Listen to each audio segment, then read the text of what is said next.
Guys, I give you the best deck in Yu-Gi-Oh! Master Duel. Before we jump into it, please subscribe to the channel as I go through my miserable experience playing against this deck, making it, and using it. Because, God, I hate this deck so much. So, the best deck in Yu-Gi-Oh! Master Duel, in my opinion, so far, is 110% Drytron. And I hate this deck so much with a passion. And when it was in the TCG, even before it had Diviner of the Herald, I hated this deck. And now that we have Master Duel, but the problem is we have triple Ben 10 still, double Ava, like we have all these cards that were hit in the TCG, and they still have them over in OCG, and here in Master Duel, it's a huge issue.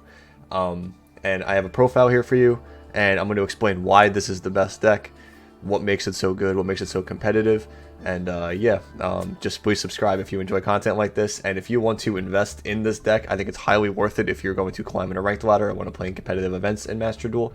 This is probably the way to go. But yeah, so to start off, we have double Ava. This card is at 1 here in the TCG, but in this it's at 3. We only play 2 here because you don't really need more than 2. It's just once you resolve it twice, that should be game anyway. It lets you banish fairies from your graveyard to add more fairies to your hand, so this gives you diviner plays or just a general hand trap with Herald of Orange Light. Very good, and you can set it off Beatrice to get more cards for your Herald of Perfection.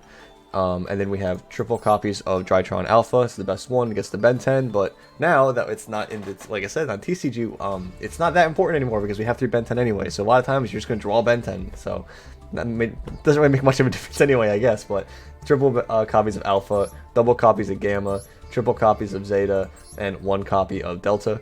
Yeah, this is a pretty standard Drytron package, I would say. Nothing too crazy here. And then for the not Drytron cards, we have triple copies of Herald of the Orange Light, triple copies of Maxi, triple copies of Diviner of the Herald, and triple copies of Ash Blossom.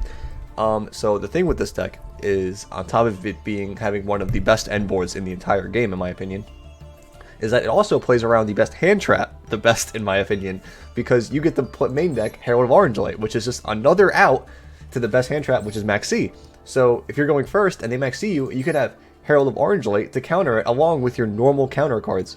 It's just it's so absurd. And then if you get Maxi'd, obviously, you're gonna stop your plays, or maybe you could like get a Herald out really quick. But the point is that you have your own Maxis, your own Heralds, your own Ash Blossoms as well. So even if you get stopped, you still have 9 hand traps in your deck to stop them, not including other like quick play spells like Call by the Grave. But moving forward, we also play the 1 Natasha. This card's ridiculous, taking your opponent's board to use it for link fodder to just OTK them. Super dumb, not once per turn. Triple copies of Ben 10. Again, this is at 1 here, but again, it's at 3 here. It's so stupid, the fact that just so much free, like, on the clapback after, if they somehow break your board, the value doesn't stop. It's a really big problem because all your Drytrons are free and then all their effects are free, and then they're all +1s. It's really not okay. And then the 1 copy of Herald of Ultimateness, this card is just ridiculous. Negate anything is always not fair. And that's pretty standard for the most part. We don't play the big Drytron. He's not needed when you have all these resources available to you. So yeah, you just really don't need it. And then going on for the spell cards, 1 copy of Foolish Burial. This is any Drytron you need in any situation, as well as it can dump certain rituals you want to ritual summon with the ritual spell. Triple copies of Cyber Emergency, same thing, it's any Drytron. Triple Nova, it specials any Drytron. Double Prosperity, I didn't want to play 3 because it is a brick if you draw 2 of them, which kind of sucks sometimes, but it's also a consistency card, helps you find certain things to, like let's say you get Maxi, you get Prosperity and try to find your own Maxi to stop them on their turn. Just small interactions like that. 1 copy of Meteonis, you don't really need more than 1. You should be able to play with 1. I know some builds play 2, but if you're really test with this deck, you really should only need 1.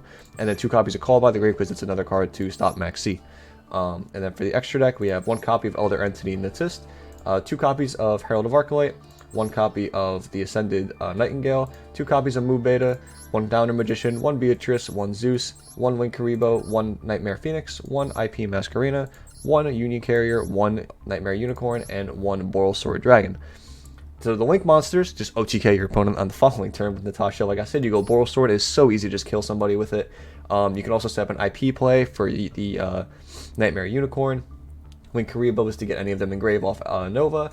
The Tist is for the Diviner because you can pop Floodgates with it, right? So if they flip like Goes in match or Rivalry, you can just summon the Herald, then just dump the Tist, and then just pop that anyway. Also, this gives you good things if they Maximus you. Like, this deck has such good matchups, like, all across the board. It's crazy. And you can change it depending on, like, if you're scared of, like, say, Elwitch or something. You can easily throw in 3 Lightning Storms in this deck if you're that scared of Elwitch.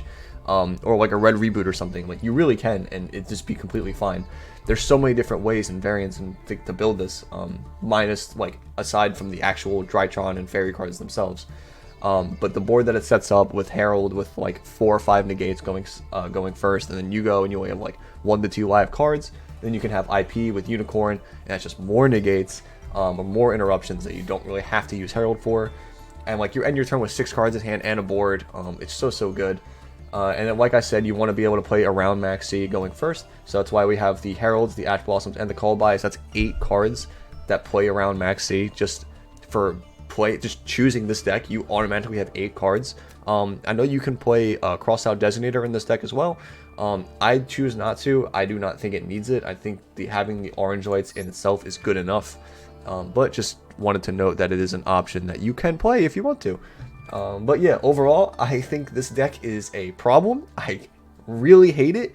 I had a conversation with a friend who wasn't playing when this deck came out, and it was like, it had all these resources, and he was like, wow, I am so happy I did not play during Triple Ben 10, because it is not fun. It's really not.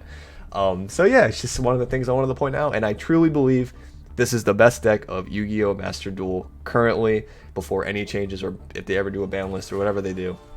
I strongly believe this is the best deck in the game. I think it's clearly very expensive. They made this deck very expensive to get. There's so many ultras, whether it be from the Diviners, the Herald, the Foolish Burial, the Callbys, the Meteonis, all the Ash Blossoms and Hand Traps, the Maxis, plus the extra deck is so much. It's so expensive. It's literally ridiculous. But I think right now the investment's worth it, because you like, if you sit down and you really learn it, you're gonna get wins, guys. This is like free win central just for playing this deck. It's ridiculous. So regardless, I hope you enjoyed the video. If you have the gems and you have the resources and you want to spend money, this is probably the best deck to do it with. That's how I would use it, honestly. If I was to spend money in the game, that's how I would use it. Clearly, I don't own it. I don't want to spend money in this game as of right now. Maybe in the future I will, but right now I'm good. I'm not really in a rush to. So yeah, if you enjoyed the video, please subscribe. I'm going to be making more Master Duel content on the daily, hopefully. That's what I'm trying to do. And yeah, I'll see you guys in the next video, hopefully tomorrow. Peace out, guys.